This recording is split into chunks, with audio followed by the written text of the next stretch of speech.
खुलुमबाय बेयो बड'लेण्ड इंखं टेलिभिजन दिनै 14 फेब्रुवारि 2023 मंगलबार खालि सानसेनि बरादखौ नोंथांमोननि खाथियाव लाबोदों आं सदानन्द दैमारिया।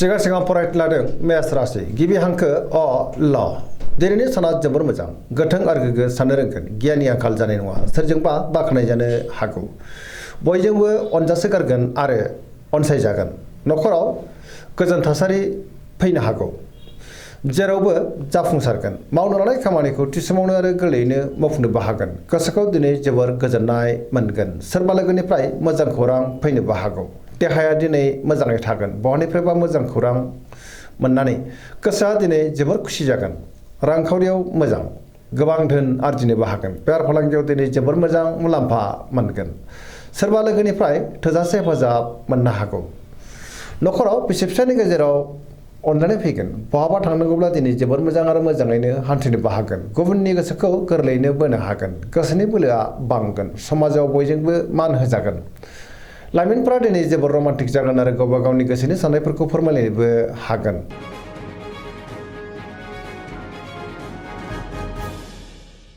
वृष राशि गिबि हांखो इ उ ब दिनैनि साना मोजां आरो गाज्रिनि गेजेरजों बाबेलांगोन गोसोखौ दिनै जोबोर गुलाय गुजाय मोननो हागौ गोसोनि बोलोआ लोरबां जानो हागौ मावनो लानाय खामानिखौ मावफुंनो हागोन अब्लाबो नाथाय माबा नङा माबा मोनसे गोरोन्थि जालांनोबो हागौ समाजाव मान मोनगोन रांखावरियाव दिनै बारा मोजां नङा बेफार फालांगियाव बारा मोजां नङा होनजायो न'खराव बिसि फिसायनि गेजेराव अनलायनाय फैगोन देहाया दिनै बारा मोजां थानाय नङा गोबां रोखोमनि देहायारि जेंनाजों मोगा मोगि जानांनोबो हागौ जानाय लोंनायाव सांग्रां जानाया गाहाम गुबुननि हेफाजाबखौ मोननो हागोन सोरबा लोगोनिफ्राय मोजां खौरां मोननोबो हागौ अब्लाबो नाथाय गोसोनि साननायफ्रा देबारनांगोन बहाबा हान्थिनो खाबु मोननो हागौ आरो मोजाङैनो हान्थिनोबो हागोन अब्लाबो नाथाय लामा सामायाव सांग्रांबो जानांगोन नेगेटिभ एनार्जिनि गोहोमबो गोग्लैनो हागौ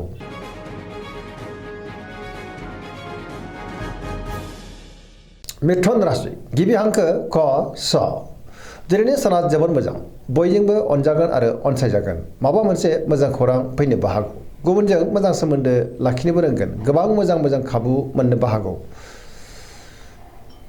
मोनफ्रोमबो खामानिखौ दिनै गोरलैयैनो मावफुंलांनो हागोन गियाननि आंखाल जानाय नङा गोसोनि साननायफ्रा मोगथाङाव जाफुंनोबो हागौ गोसोआव दिनै गोग्गो आरो गोथों साननाय फैगोन देहाया मोजाङैनो थागोन रांखावरियाव मोजां बेफार फालांगियाव दिनै जोबोर मोजां मुलाम्फा मोनगोन न'खराव बिसि फिसायनि गेजेराव अनलायनाय फैगोन गोसोनि बोलोआ बांगोन मावनो लानाय खामानिखौ थि समावनो आरो गोरलैयैनो मावफुंनोबो हागोन सोरबा लोगोनिफ्राय थोजासे हेफाजाब मोननो हागौ गुबुनजों मोजां सोमोन्दो लाखिनोबो रोंगोन लाइमोनफोरनि गोसोआ दिनै जोबोर रमान्टिक जागोन आरो गोसोनि साननायखौ फोरमायलायनोबो हागोन पजिटिभ एनार्जिनि गोहोम गोग्लैनोबो हागौ सरासनस्रायै दिनै साना जोबोर मोजां आरो मोजाङैनो बारग'लांगोन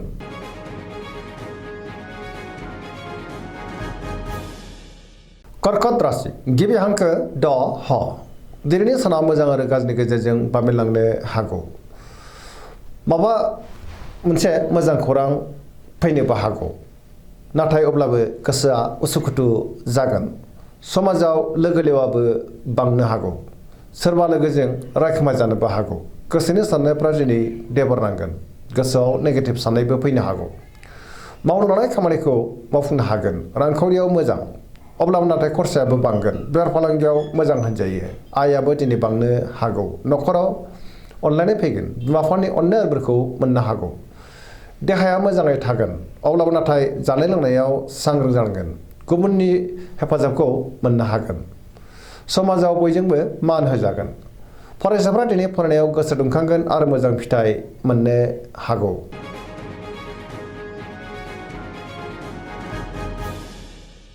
सिंह राशि गिबि हांखो म ट दिनैनि साना जोबोर मोजां गोसोखौ दिनै जोबोर गोजोननाय मोनगोन गुबुननि थाखाय गोबां मोजां खामानि मावनानै होनोबो हागोन सोरनिफ्रायबा अननाय मोननो हागौ गोसोखौ दिनै जोबोर खुसि मोनगोन गोसोआव गोग्गो आरो गोथों साननाय फैगोन गियाननि आंखाल जानाय नङा मावनो लानाय खामानिखौ थि समावनो आरो गोरलैयैनो मावफुंनोबो हागोन सोरबा लोगोनिफ्राय थोजासे हेफाजाब मोनगोन बहाबा दावबायनो एबा हान्थिनो खाबु मोननो हागौ आरो मोजाङैनो हान्थिनोबो हागोन रांखावरियाव मोजां आयाबो बांनो हागौ बेफार फालांगियावबो दिनै जोबोर मोजां मुलाम्फा मोनगोन गोसोनि साननायखौ दिनै गुबुननो फोरमायनो हागोन न'खराव अनलायनाय फैगोन समाजाव मान मोनगोन गुबुननि गोसोखौ दिनै गोरलैयैनो बोनोबो हागोन देहायाबो दिनै मोजाङैनो थागोन सोरजोंबा बाख्नायजानानै गोसोआ दिनै जोबोर खुसि जागोन लाइमोनफ्रा जोबोर रमान्टिक जागोन आरो गावबा गावनि गोसोनि साननायखौ फोरमायलायनोबो हागोन पजिटिभ एनार्जिनि गोहोमबो गोग्लैनो हागौ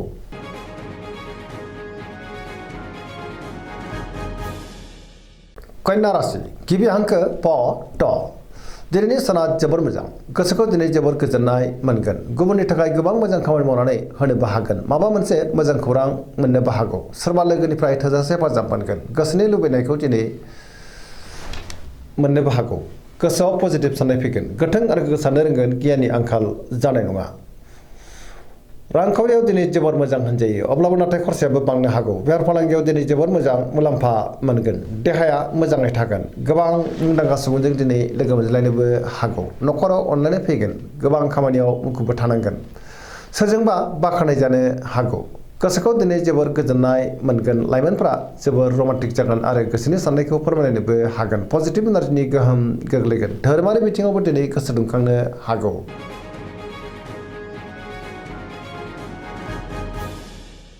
तुला राशि गिबि हांखो र ट दिनैनि साना मोजां आरो गाज्रिनि गेजेरजों बाबेलांनो हागौ समाजाव लोगो लेवा बांगोन अब्लाबो नाथाय गोसोनि साननायफ्रा देबर नांनो हागौ गोसोनि साननायखौ दिनै गुबुननो फोरमायनो गोब्राब जागोन मावनो लानाय खामानिखौ मावफुंनायाव गोब्राब जानो हागौ माबा नङा माबा मोनसे हेंथा फैनोबो हागौ देहाया दिनै मोजाङै थागोन रांखावरियाव बारा मोजां नङा नाङा फाङा खरसाया बांनो हागौ बेफार फालांगियावबो बारा मोजां नङा होनजायो मोननो गोनांखौ दिनै मोननो गोब्राब जागोन न'खराव बिसि फिसायनि गेजेराव अनलायनाय फैगोन समाजाव मान मोनगोन बबेबा हाबाफारियाव बाहागो लानो खाबु मोननोबो हागौ गुबुननि गोसोखौ बोनो गोब्राब जागोन लोगोफोरनिफ्राय हेफाजाबखौ मोननोबो गोब्राब जानो हागौ गोदान थांखि लानो रोंनाय नङा सेंग्रा सिख्लाफोरनि गोसोआ दिनै जोबोर आला खाला जागोन गोसोआव नेगेटिभ साननायबो फैनो हागौ आरो नेगेटिभ एनार्जिनि गोहोमबो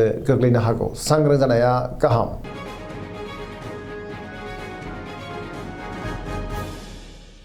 वृश्चिक राशि गिबि हांखो न स दिनैनि साना जोबोर मोजां गोसोखौ दिनै जोबोर गोजोननाय मोनगोन सोरबा लोगोनिफ्राय मोजां खौरां फैनोबो हागौ गोसोआव दिनै पजिटिभ साननाय फैगोन गोथों आरो गोग्गो साननो रोंगोन गियाननि आंखाल जानाय नङा सोरजोंबा बाख्नाय जानो हागौ गोसोनि साननायखौ दिनै फोरमायनो हागोन लाइमोनफोरा जोबोर रमान्टिक जागोन आरो गावबा गावनि गोसोनि साननायखौ फोरमायनानै गोसोआ दिनै जोबोर गोजोनगोन गोथों आरो गोग्गो साननो रोंगोन गियाननि आंखाल जानाय नङा मावनो लानाय खामानिखौ थि समावनो आरो गोरलैयैनो मावफुंनोबो हागोन गुबुननिफ्राय थोजासे हेफाजाब मोननोबो हागौ गोसोनि साननायफ्रा दिनै मोगथाङाव जाफुंगोन गोसोआव बोलोबो बांगोन समाजाव मान मोनगोन रांखावरियाव जोबोर मोजां होनजायो गोबां धोन आरजिनोबो हागोन बेफार फालांगियाव दिनै जोबोर मोजां मुलाम्फा मोनगोन देहाया मोजाङै थागोन गुबुननिफ्राय थोजासे हेफाजाब मोननो हागौ फरायसाफ्रा दिनै फरायनायाव गोसो दुंखांगोन आरो मोजां फिथाइ मोनगोन लाइमोनफ्रा जोबोर रमान्टिक जागोन आरो गोसोनि साननायखौ फोरमायलायनोबो हागोन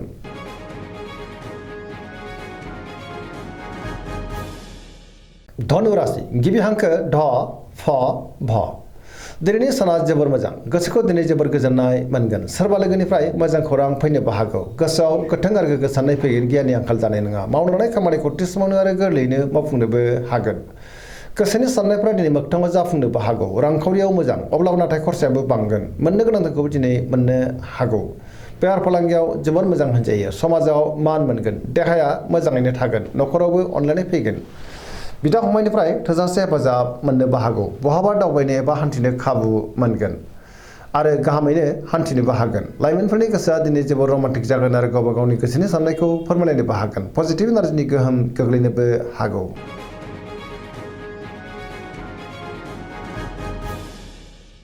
मकर राशि गिबि हांखो ख ज दिनैनि साना मोजां आरो गाज्रिनि गेजेरजों बाबेलांनो हागौ गोसोनि बोलोआ लोरबां जागोन गोसोनि साननायफ्रा दिनै देबार नांनो हागौ मावनो लानाय खामानिखौ मावफुंनायाव माबा नङा माबा मोनसे हेंथा फैनोबो हागौ सोरबा लोगोनिफ्राय हरखाबै गाज्रि खौरांबो मोननो हागौ। रांखावरियाव दिनै बारा मोजां नङा, नाङा फाङा खरसाया बांगोन, मोननो गोनांखौ दिनै मोननो गोब्राब जानोबो हागौ। बेफार फालांगियाव जोबोर मोजां मुलाम्फा मोननो हानाय नङा। गुबुनजों मोजां सोमोन्दो लाखिनो गोब्राब जागोन। मावनो लानाय खामानिखौ मावनायाव माबा नङा माबा मोनसे हेंथा फैनोबो हागौ। गोदान खामानियाव आखाइ होजेननो हानाय नङा। न'खराव बिसि फिसायनि गेजेराव अननानै फैगोन। बिदा फंबायजों मोजां सोमोन्दो थागोन। देहाया मोजाङैनो थागोन। सेंग्रा सिख्लाफ्रा गावबा गावनि गोसोनि साननायखौ फोरमायलायनो हागोन।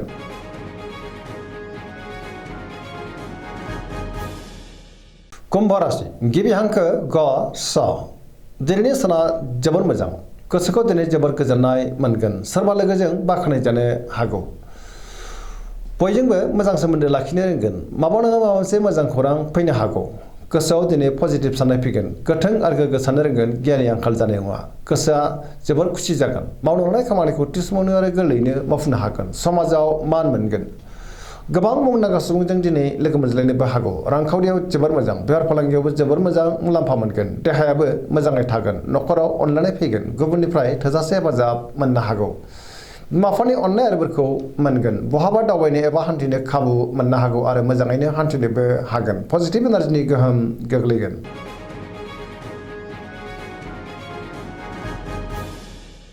मीन राशि गिबि हांखो ड स।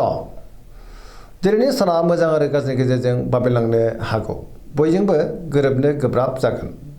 गोजोन आरो गाहाम थासारिखौ मोननो हानाय नङा। गोसोनि साननायफ्रा देबर नांगोन। गोबां जेंनाफोरजों मोगा मोगि जानांनो हागौ। गोसोआ दिनै जोबोर उसुखुथु जागोन। नेगेटिभ एनार्जिनि गोहोम गोग्लैनो हागौ। गोसोनि बोलोआ लोरबां जागोन। गावनि गोसोनि साननायखौ दिनै गुबुननो फोरमायनो हायोब्लाबो गोसोआव खुसि जानाय नङा। देहाया दिनै बारा मोजां थानाय नङा। जानाय लोंनायाव सांग्रां जानांगोन। रांखावरियाव मोजां, अब्लाबो नाथाय खरसायाबो बांगोन। बेफार फालांगियाव मोजां होनजायो। न'खराव अनलायनाय फैगोन। लाइमोनफोरनि गोसोआ दिनै जोबोर रमान्टिकबो जागोन आरो गावबा गावनि गोसोनि साननायखौ फोरमायलायनोबो हागोन। अब्लाबो नाथाय नेगेटिभ एनार्जिनि गोहोमबो गोग्लैनो हागौ। सांग्रां जानाया गाहाम। दिनैनि राशि फरायनाया एसेनोसै। जोबनायाव बेखौनो खावलायो जाहाथे नोंथांमोना सानफ्रामबो जोंनि बे बड'लेण्ड इंखं टेलिभिजनखौ नायबाय थायो आरो साबस्क्राइब खालामो, लोगोसे लाइक खालामो आरो शेयार खालामो। एसेनोसै, गोजोन्थों।